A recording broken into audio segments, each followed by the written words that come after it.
सबसे पहले तो आप सभी लोगों को मेरा हार्दिक प्रणाम, नमस्कार। उम्मीद है कि आप लोग सुखी होंगे, स्वस्थ होंगे, अच्छे होंगे, परिवार के साथ में होंगे। जुर्म की दुनिया वाकई में अजीब है। कई बार जो दिखता है असल में वो होता नहीं है, और कई बार जो होता है असल में वो दिखता नहीं है। ये कत्ल की कहानी भी कुछ ऐसी है। जिस शख्स की मौत होती है, मौके से उसकी तलाश भी, उसकी जो लाश भी मिलती है, सुसाइड नोट भी मिलता है।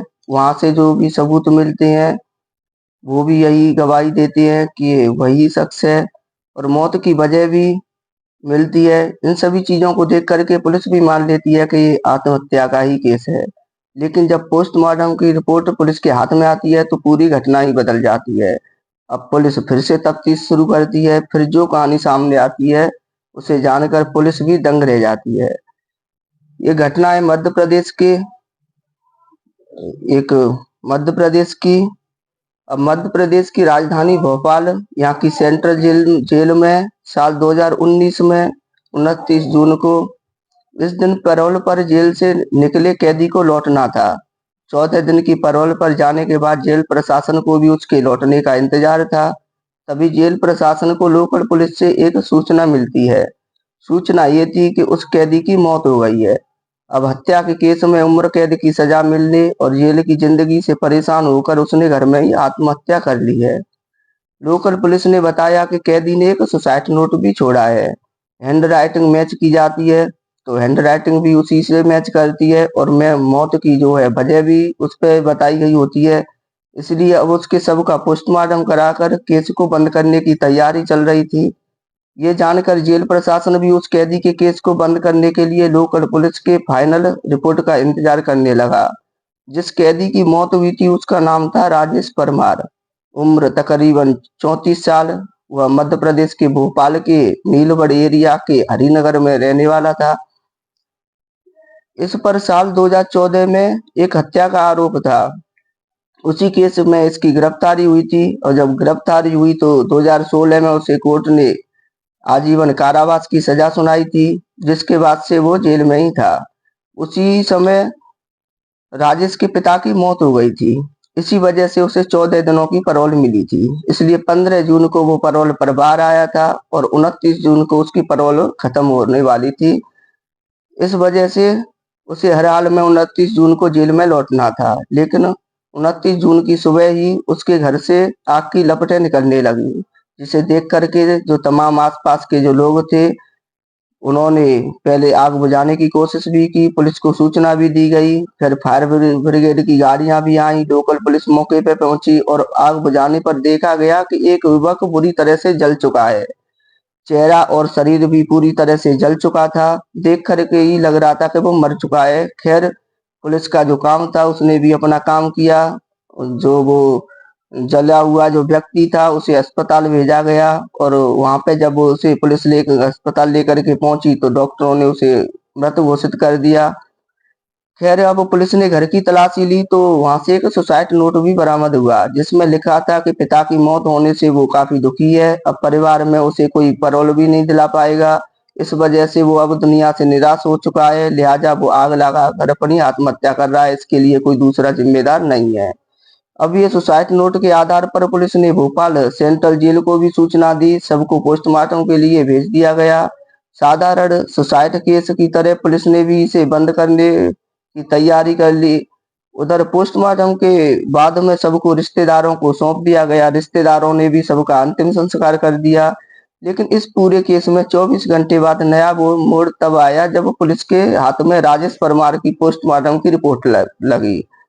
उस समय भोपाल पुलिस के जो नए एसएसपी थे अखिल पटेल, तो जो नीलबढ़ का जो एरिया था वो उनके पास था। इन्होंने जब पोस्टमार्टम रिपोर्ट देखी तो वो चौंक गए। रिपोर्ट में लिखा हुआ था कि गला दबाने दबाने से जान गई है, यानी मौत की वजह आग या धुएं से, दम घुटना नहीं था। दम घुटना या जलना नहीं था, बल्कि गला दबाकर हत्या की हुई थी। फिर वो इस केस की तफ्तीश में जुट जाते हैं। तुरंत मौके से ली हुई सभी फोटोग्राफ्स मंगाते हैं। अब होता क्या है कि जब वो सारी फोटो को बारीकी से देखते हैं तब एक फोटो में वो देखते हैं कि मरने वाले शख्स का पैर बिल्कुल एक दूसरे से चिपके हुए हैं। जबकि जब भी कोई जलकर मरेगा तो वो तड़पेगा भी, और तड़पने की वजह से उसके पैर थोड़ा एक पे दूसरे पैर से दूर भी हो जाएंगे। लेकिन यहाँ पे केस बिल्कुल उल्टा था, उसके जो दोनों पैर थे वो एक दूसरे से बिल्कुल चिपके थे। और जबकि वो अलग अलग होने चाहिए थे, लेकिन इस केस में ऐसा था नहीं। और दूसरी तस्वीरें भी देखती हैं, उनसे पता चलता है कि उस शख्स का चेहरा और सीने वाला हिस्सा पूरा जला हुआ था, जबकि हाथ और पैर ज्यादा नहीं जले थे और अजीब तरीके से मुड़े भी थे। इससे शक ये भी गया कि कहीं हाथ पैर बंधे तो नहीं थे, इस वजह से ऐसा हुआ हो। अब इसका पता लगाने के लिए पुलिस अधिकारी पूरी टीम के साथ मौके पर पहुंच जाते हैं। अब घटना स्थल को बारीकी से देखते हैं, फिर आसपास के लोगों से पूछताछ करते हैं, तो पता पता जो चलता है कि एक दिन पहले जब राजेश परमार यहाँ पे आया था, यहाँ पे था, तो उसके साथ में दो लोग और भी देखे गए थे। अब पुलिस इस केस की फाइल को बंद करने की जगह फिर से खोलती है, जांच शुरू करती है। अब पुलिस को ये शक हुआ कि मौत जिसकी हुई पहले उसकी उसका गला घोंट के हत्या की गई है। लेकिन राजेश को जब सुसाइड ही करनी थी तो उसने पहले हत्या क्यों की गई, उसकी पहले हत्या क्यों की गई? अगर किसी ने गला दबाया तो फिर वो कौन था? क्योंकि जो मरने वाला था, अभी तक पुलिस उसे जो राजेश परमार मान के चल रही थी। तो फिर ये भी था कि फिर जो उसका गला दबाया वो किसने दबाया, यानी कि राजेश को मारने वाला कौन था है? और फिर जो मरा है वो राजेश है भी या कोई और तो नहीं है? और अगर ये राजेश नहीं है तो फिर ये कौन था जो अभी यहाँ पे जिसकी जो लाश मिली थी? इन सब सवालों का पता लगाने के लिए पुलिस ने उसके मोबाइल नंबर का पता लगाया। फिर रिश्तेदारों के जरिए उन्हें एक नंबर मिला जो जेल से आने के बाद एक्टिव था, लेकिन अब बंद था। उसकी आखिरी लोकेशन भी भोपाल की थी। पुलिस ने जब उसके फोन की कॉल डिटेल चेक की तो एक नंबर पर कई बार बात होने की जानकारी हुई, लेकिन जब उस नंबर पर संपर्क किया गया तो फिर वो भी बंद था। अब वो नंबर था निहाल नामक युवक का। अब पुलिस के सामने निहाल की खोज करने की चुनौती थी, और मन में ये सवाल भी आ रहा था कि कहीं जो मरा है वो मरने वाला निहाल ही तो नहीं है। खैर, इसके अलावा और भी कई सारे सवाल थे। फिलहाल पुलिस उनकी तलाश में जुट गई। फिर पता चला कि निहाल मूल रूप से बिहार का रहने वाला है और पहले राजेश के मकान में ही किराए पे रहता था, लेकिन कुछ महीने से यहाँ से दूसरे मकान में शिफ्ट हो गया था। अब पुलिस की जांच में निहाल की लोकेशन गुजरात में मिली। इसके बाद पुलिस की एक टीम गुजरात पहुंची और निहाल को दबोच लिया गया। इसके बाद में जब उससे कड़ाई से पूछताछ हुई तब उसने जो कहानी बताई वो बेहद ही चौंकाने वाली थी। निहाल ने बताया कि जेल से पैरोल पर आने के बाद में राजेश ने उससे संपर्क किया था, फोन पर बात हुई और वो उससे मिलने भी गया। बातचीत के दौरान वो काफी परेशान था, इमोशनल भी था, क्योंकि पिता की जो है अभी अभी मौत हुई थी। अब जिंदगी में शायद ही उसे कभी पैरोल मिलने की भी उम्मीद थी, इसलिए उसने सोचा कि वो दुनिया की नजरों में हमेशा के लिए मर जाए और असल में जिंदा भी रहे। इसलिए उसने कुछ क्राइम सीरीज भी देखी। इसके बाद एक खौफनाक आइडिया उसके दिमाग में आया। इसके लिए उसने पहले अपने घर में रहने वाली जो उसकी एकमात्र जो माँ थी, माँ जो बची थी, उन्हें पूजा करने के बहाने 23 जून को ही घर से बाहर भेज दिया। इसके बाद में साजिश साजिश जो है रची गई। 29 जून को पैरोल खत्म होने के बाद भी उसे जेल नहीं जाना पड़े, इसके लिए उसने 28 जून को 28 जून को ही किसी दूसरे शख्स को अपनी जगह मारकर दूर कहीं चले जाने की तैयारी में जुट गया। अब इस काम में मदद के लिए उसने जो है निहाल सिंह को बुलाया, लेकिन निहाल सिंह ने पहले उससे साफ मना कर दिया था। इसके बाद में उसने निहाल सिंह को 1 लाख रुपए देने का लालच दिया और कुछ पैसे एडवांस में भी दिए गए। इसलिए उसके झांसे में ये निहाल सिंह भी आ गया। अब इस तरह 29 जून को पैरोल खत्म होने से ठीक एक दिन पहले यानी 28 जून को ही वो दोनों मिले, और 28 जून को शाम को ही वो दोनों घर पर ही अपने फोन छोड़ करके घूमने के लिए निकल गए ताकि लोकेशन ट्रेस ना हो सके। इसके बाद में एक पेट्रोल पंप के पास में राजेश को अपनी उम्र के और अपनी लगभग कद काठी का एक युवक मिला। उस युवक ने अपना नाम राजू रेखवार बताया था और दोनों फिर बातचीत करते करते दोस्त भी बन गए। अब बातों ही बातों में दोनों ने राजू को घर पर पार्टी करने और शराब पीने के लिए तैयार कर दिया। फिर राजू था जो इन्हें मिला वो मजदूरी करता था और इसलिए खाने पीने और शराब के लालच में तुरंत आ गया। जैसा कि अक्सर होता है कि जो शराब करने वाले लोग आपस में कहीं मिल जाते हैं तो अचानक से इनकी दोस्ती भी एक बड़ी अजीब होती है, तुरंत तैयार हो जाते हैं। खैर राजू भी दोनों के साथ में राजेश के घर पे आ गया। अब यहाँ पर राजू को इन दोनों ने खूब जमकर शराब पिलाई। जब उसने अपना आपा खो दिया, उसने होश खो दिया, तभी राजेश ने उसकी गला दबाकर हत्या कर दी। इसके बाद उसके हाथ और पैर को रस्सी से बांध दिया ताकि अगर वो जिंदा भी बचा हो तो आग से बच ना सके। हाथ पैर बांधने के बाद उसे फर्श पर लिटाया और घर में रखी किताबों को उसके ऊपर रख दिया।